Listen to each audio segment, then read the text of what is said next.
Señores alumnos, muy buenas noches. Vamos a hablar sobre lo que es en referencia a las emergencias tiroideas. En este caso, el coma mixedematoso y la tormenta tiroidea. Para ello y para entenderlo mejor, vamos a hablar un poco sobre la anatomía y fisiología de la glándula tiroidea, los diagnósticos de una buena función tiroidea y justamente lo que estamos buscando, la tormenta tiroidea y el coma mixedematoso. La glándula tiroides topográficamente se ubica en la cara anterior e inferior del cuello, por delante de la tráquea, como justamente representa su dibujo del lado izquierdo en su pantalla. Esta está conformada por dos lóbulos, uno derecho y otro izquierdo, y unidas por una localización en común llamada istmo. Esta es la única glándula endocrina con capacidad de almacenar los productos hormonales en una localización extracelular. Lo representa el gráfico justamente de la mano derecha, donde ustedes están viendo en su pantalla. Thomas Wharton, en 1656, anatomista inglés, describe esta glándula tiroides, pero por su morfología. Etimológicamente viene de una palabra griega llamada escudo, por su forma, su conformación. Para terminar, desde el punto de vista embriológico, esta glándula tiroides es el primer órgano en desarrollarse en el embrión humano. Se desarrolla comenzando desde el piso de la faringe a los 22 días de su concepción. Importante recordarlo.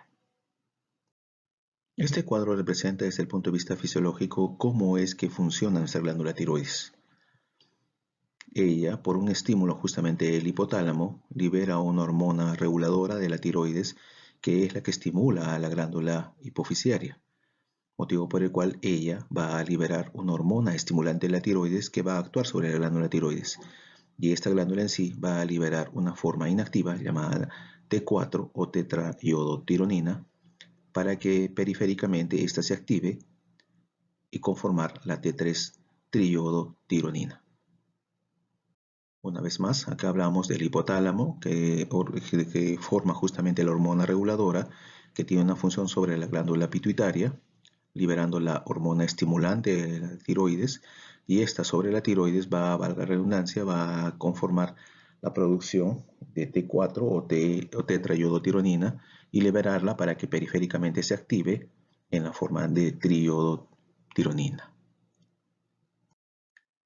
La 5-desyodasa es la enzima que convierte la T4 en T3, que justamente se ubica en la glándula tiroides, pero esta glándula o esta presentación de esta enzima también la encontramos periféricamente.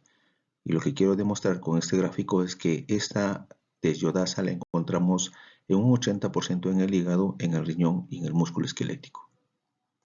Este cuadro reduce justamente todo el aspecto fisiológico del trabajo de la glándula tiroides. En el lado izquierdo de su pantalla está el vaso sanguíneo, en la parte intermedia la célula tiroidea, y en la parte interna, representada con un color rosado, está el folículo tiroideo. Recordar por favor que la célula tiroidea lo que va a hacer, que por estímulo de su núcleo, trabajando su aparato de Golgi y sus ribosomas, es producir justamente una secreción de una sustancia llamada tiroglobulina, una forma en la cual está involucrado la presencia del esqueleto de la hormona tiroidea. Entre la sangre y la célula tiroidea en realidad existe dentro de la membrana una bomba llamada sodio-yodo ATPasa, en las cuales por un equilibrio de fuerzas y de cargas, yodo negativo y sodio y positivo, va a hacer de que entre el sodio. Esta no va a involucrar en diferencia una vez más de las cargas dentro de la célula tiroidea, pero sí lo que va a suceder es que el yodo va a ingresar al folículo tiroideo, mientras que el sodio, para que no haya esa diferencia, va a volver a salir hacia la sangre y nuevamente esta bomba puede actuar. Dentro del folículo, en realidad es liberado por exocitosis la tiroglobulina, una vez más conteniendo el esqueleto de la hormona tiroidea, y lo que va a suceder es oxidarse y con la presencia del yodo, ionizarse, de tal manera que se va a formar un conjugado de este esqueleto de tiroglobulina con la presencia del yodo en condiciones de mono y diyodotironina. Estas por endocitosis van a nuevamente ingresar a las células foliculares tiroideas, en las cuales se van a fusionar de diyodo a tetrayodotironina. La tetrayodotironina o T4 puede ser liberada hacia la sangre o, en trabajo de la 5-desionidasa, convertir la T4 en T3, forma activa de la hormona tiroidea, y liberarla finalmente en el torrente sanguíneo. Este cuadro habla de las propiedades hormonales de la hormona tiroidea en su forma de T4 inactiva y T3 en forma activa. Una vez más, la T4, una molécula más grande, tiene un mayor tamaño, una disminución en la unión a unas condiciones proteicas, por ende es más libre, pero su potencia es menor comparado a la T3. Fíjese en la proporción de 1/3 comparado a la T3 una vez que está activa. Sin embargo, en su forma inactiva tiene un tiempo de vida de 7 días comparado a un día, que es la T3. Acá hay tres conceptos básicos de la hiperfunción de la hormona tiroidea. Cuando hay un exceso, evidentemente, en las mismas, la vamos a llamar tirotoxicosis. Cuando hay un trabajo excesivo de la función de la glándula tiroidea, vamos a hablar de hipertiroidismo. Ambas en realidad tienen una condición muy parecida. Van a dar algunos síntomas y algunos signos que en realidad son representativos y de reconocimiento para nosotros. Pero cuando esta exacerbación de los síntomas y signos son importantes que pueden comprometer la vida, le vamos a llamar tormenta tiroidea. Lo mismo sucede con la hipofunción de la glándula tiroidea. Cuando esta disminuye su funcionalidad y disminuye la producción de las hormonas, van a tener algunos síntomas que son característicos, desde una presentación subclínica hasta una presentación objetiva. Pero cuando esta llega una vez más a una condición seria, importante, que puede comprometer la vida, le vamos a llamar coma mixedematoso. En resumen, la tormenta tiroidea y el coma mixedematoso son elementos de signos y síntomas en los cuales se presenta por una hiper o hipofunción de la producción de la glándula tiroidea, pero que pueden comprometer nuestra vida.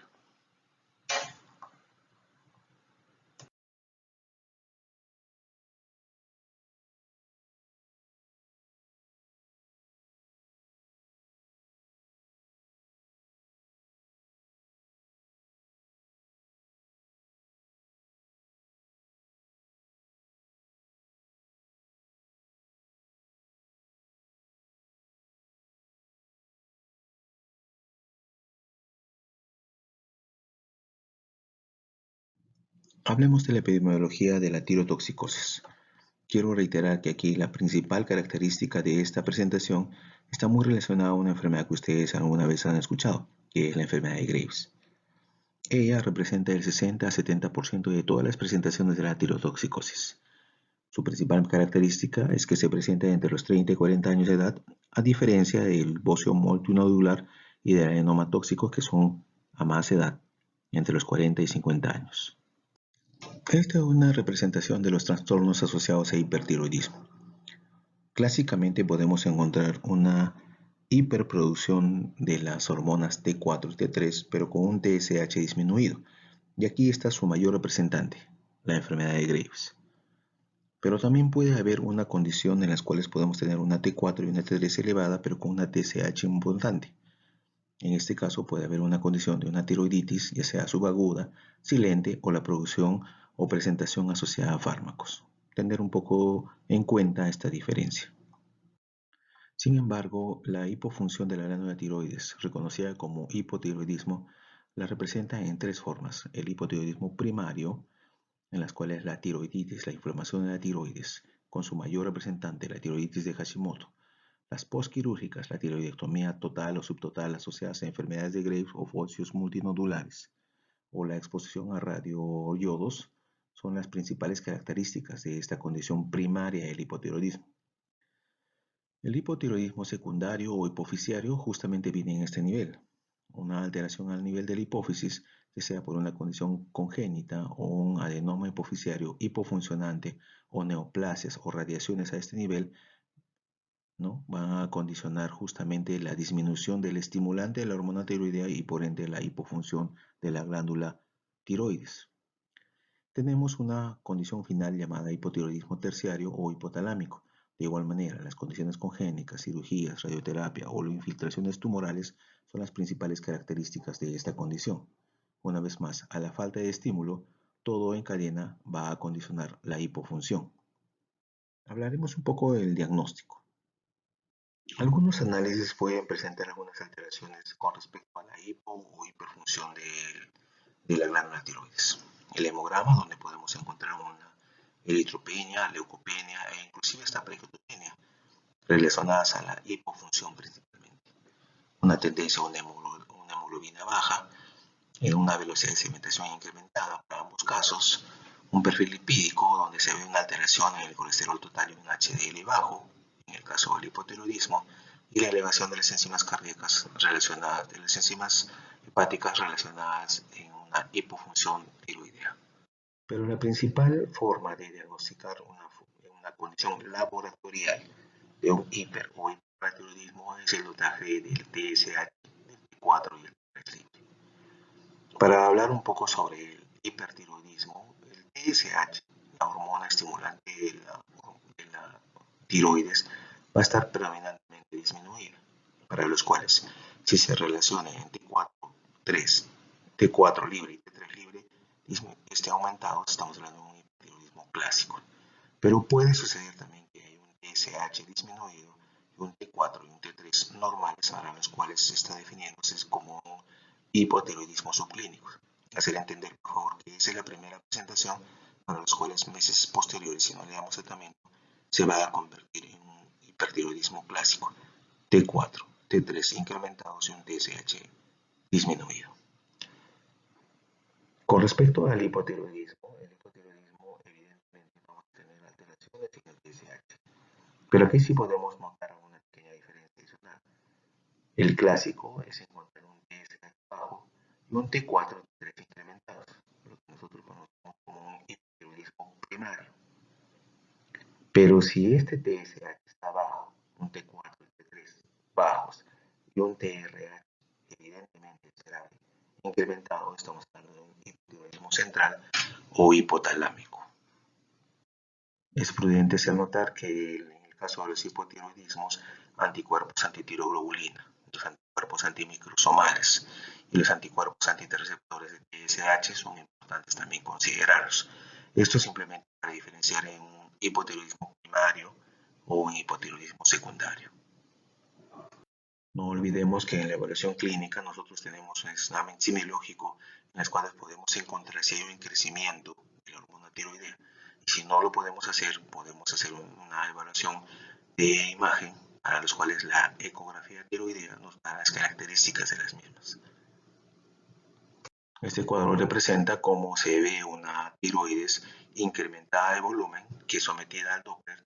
En el cuadro intermedio podemos encontrar que hay un incremento del flujo de la sangre, un adenoma tóxico, o en el lado de la parte inferior podemos encontrar una tumoración con muy poca vascularidad, para los cuales podemos decir un adenoma frío. O sea, la ecografía es útil para ese tipo de circunstancias. Clásicamente también, si al encontrar una tumoración en la glándula tiroides es grande y no puedo definir si es hipo o hipofuncionante, la gammagrafía es una captación o un estudio importante para ese tipo de patologías. En sus diferentes hallazgos podemos encontrar o podemos resumir que podemos observar la glándula per se en la forma de su distribución sanguínea, de tal manera que podemos evaluar una condición normal, como es la primera forma del lado izquierdo en su pantalla, hasta las presentaciones de bocios multinodulares a modo de unos parches que no nos permite evaluar bien la hormona tiroidea, un nódulo frío o una hiperfunción, como se ve en la parte inferior, ¿no?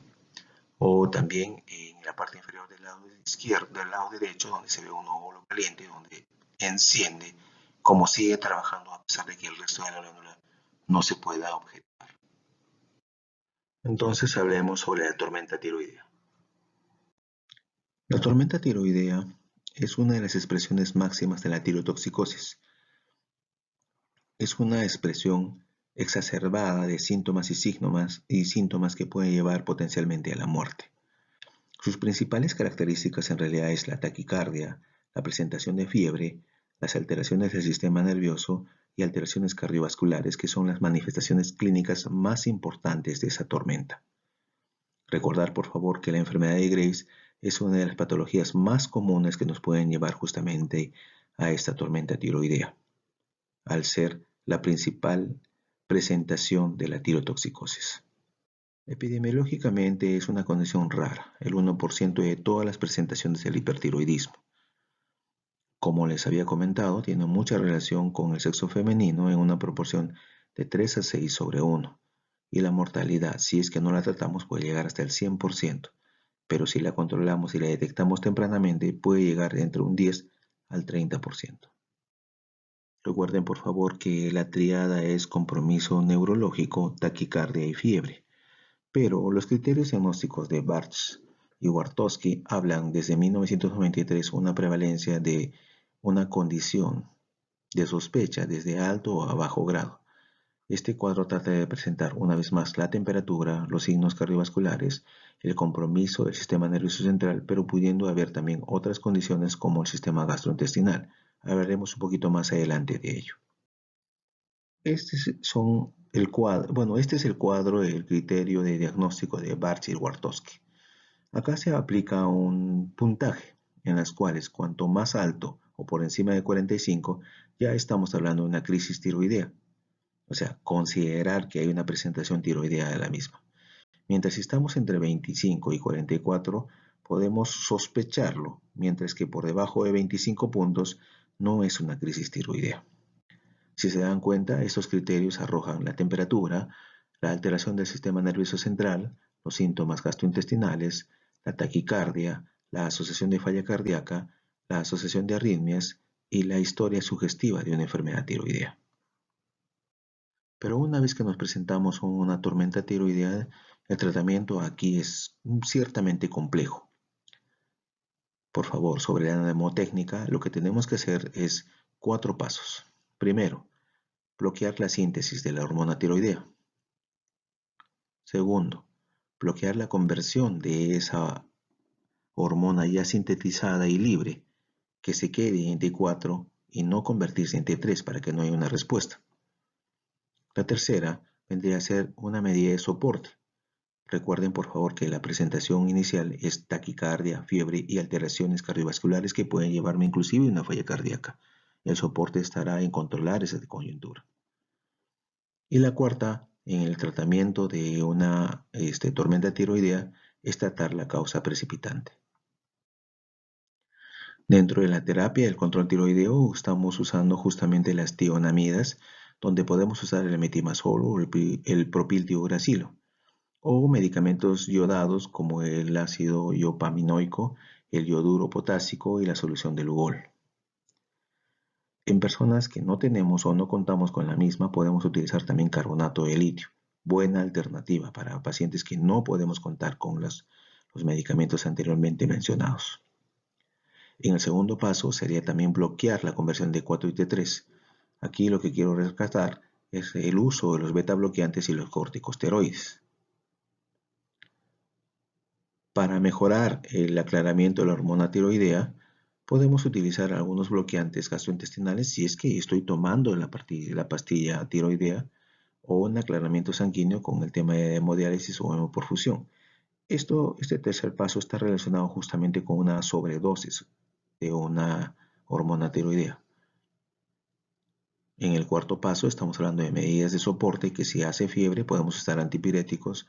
Esta habitualmente se deshidrata, podemos condicionar unas condiciones hidratantes en el paciente, valorar el oxígeno, la nutrición y especificar justamente medicación sobre la insuficiencia cardíaca que puede condicionar en su presentación a la paciente. Finalmente, buscar una vez más el factor precipitante.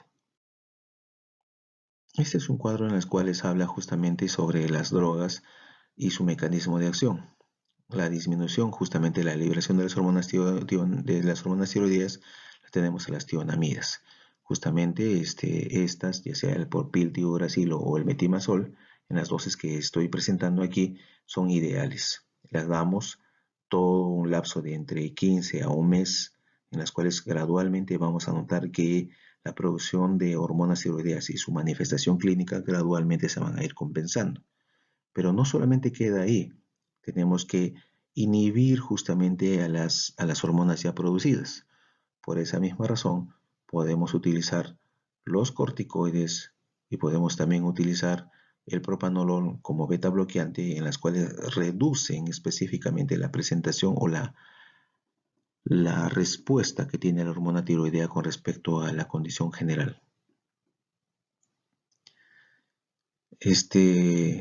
Recalco también las medidas de soporte con antipiréticos, la hidratación, la nutrición y reitero el factor precipitante, tratarlo. Con respecto al coma mixedematoso, aprovechando justamente de lo que se ha expresado. El coma mixedematoso también es una patología rara dentro de nosotros y se va a presentar justamente a medida de que en las poblaciones de condiciones pobres. Se presenta específicamente en personas que ya conocen el diagnóstico y lamentablemente no siguen su terapia. Es una emergencia en realidad clínica. Puede complicar severamente al paciente llevándolo a una mortalidad entre el 50 y 80%. Acá definitivamente hay un déficit de hormonas y esta va a afectar los diferentes órganos a los cuales se van a manifestar con diferentes signos o síntomas. Reitero, por favor, que esta es una condición de sospecha. No debemos esperar resultados como para definir justamente esta patología. El frío durante el invierno nos va a dar el mayor pico de prevalencia. Una vez más, su prevalencia en la población general es muy pobre, pero van a haber circunstancias en las cuales va a exceptar o van a exaltar la presentación de esta patología. El frío, los pacientes que no toman su medicación, los pacientes ancianos, los que están expuestos específicamente a alteraciones, infecciones permanentes o recurrentes, son los que más van a presentar esta condición de presentación. Siempre, valga la redundancia, va a haber una relación del sexo femenino comparado al masculino, y en este caso se ve más en mujeres ancianas. Por favor, hago recuerdo que una vez que se presenta tiene una mortalidad de hasta el 40%. La hipofunción tiroidea lo que va a hacer es traer justamente una disminución de las hormonas tiroideas. Estas van a trabajar sobre las bombas sodio-ATPasa de todas las membranas celulares, disminuyendo su metabolismo basal y disminuyendo su consumo de oxígeno. Esto va a traer hipotermia. Esto va a traer una disminución de los números de una respuesta a los beta-adrenérgicos, lo que va a condicionar bradicardia. Esta bradicardia va a traer un descenso en el gasto cardíaco, que va a influir en los demás órganos, a nivel cerebral con un trastorno neurológico, a nivel renal una disminución de la filtración glomerular, con una disminución evidentemente del flujo urinario y, como les dije inicialmente, la hipotermia, clásica condición de un coma mixedematoso. ¿Cuáles son? Características principales: bradicardia, que puede estar acompañado con shock o no shock. 2. Alteraciones del estado neurológico. Y 3. Hipotermia. Una vez más, los eventos tiroideos pueden acompañarse de múltiples patologías, pero las tres características más importantes son alteraciones en la termorregulación, alteraciones en el sistema cardiovascular y alteraciones en el sistema neurológico. Entonces, en este caso, el coma mixedematoso va a traernos una hipotermia. En el sistema cardiovascular nos va a traer signos de falla cardíaca con una bradicardia severa e inclusive hasta bloqueos y alteraciones del sistema nervioso central que pueden ir desde estupor hasta un coma profundo. Los factores desencadenantes son múltiples, desde stroke, infartos, pero el mayor prevalente son las infecciones y traumatismos. No descartemos, por favor, que hasta los medicamentos pueden tener una condición de descompensación. Una vez más, aquí está descrita algunas características clínicas donde yo quiero resaltar las condiciones básicas e importantes de las alteraciones endocrinológicas tiroideas. Alteración de la temperatura, en este caso va a haber una hipotermia, alteraciones en el estado de conciencia, desde delirio hasta coma, y bradicardia y hasta signos de falla cardíaca asociadas evidentemente a una respuesta pobre de la condición cardíaca. Ya hablamos un poco más sobre las alteraciones en los laboratorios, reincidir una vez más que hay que pedir las hormonas tiroideas y algunos elementos como el hemograma, la bioquímica, los electrolitos, la gasometría, el electrocardiograma para definir si es que hay una alteración mucho mayor que nos puede inducir a arritmias malignas, una radiografía de tórax buscando si es que hay alguna condición asociada a una alteración cardiológica o un evento infeccioso y una evaluación craneal desde una tomografía para evaluar si tenemos en realidad una alteración sobre la estructura del cerebro que me explique el aspecto neurológico o una alteración sobre la silla turca para considerar un hipertiroidismo secundario.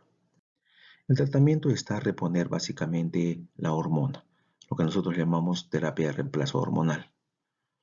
En este caso, nosotros tenemos que tratar en tres escalones. Primero, buscar el factor precipitante. Segundo, darle una medida general de soporte.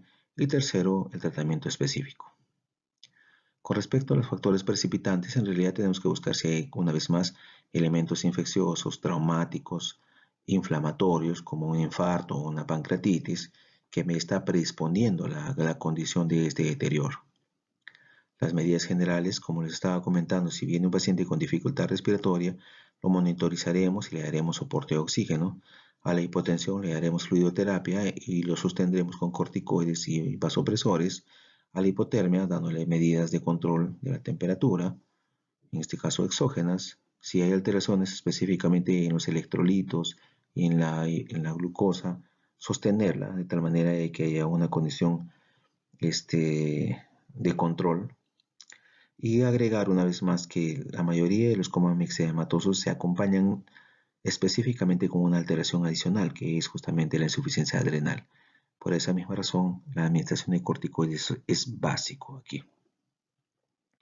Termino diciendo que el tratamiento específico es la administración de la misma hormona, que en otros países tenemos la tiroxina en una forma endovenosa, o aquí tenemos la levotiroxina en una condición oral, en las cuales la primera dosis va entre 400 y 500 microgramos, o sea, el equivalente a 4 tabletas o 5 tabletas de 100 microgramos y de ahí al día siguiente de 100 por día, hasta que la paciente se estabilice.